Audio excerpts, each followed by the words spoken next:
Hello বন্ধুরা, শুভ দুপুর। দেখো এখানে আমি ইলিশ মাছ বানাবো আজকে। যে ইলিশ মাছটা শস্য ভিজিয়ে রেখেছি, শস্য দিয়ে বানাবো। আমি এখানে শস্যটা পেস্ট করে নিলাম। আর এখানে মাছের মধ্যে 4 পিসই বানাবো। এখানে অল্প শস্য তেল দিয়ে দিয়েছি। এখন দিয়ে দেবো শস্য এটার মধ্যে।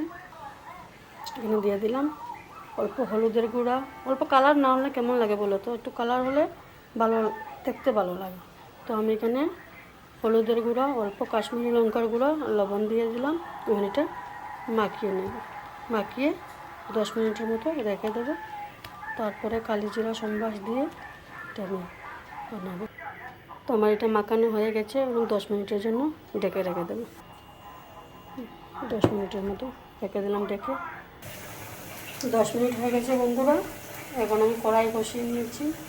আমি এখানে এখন তেল দিয়ে দেবো।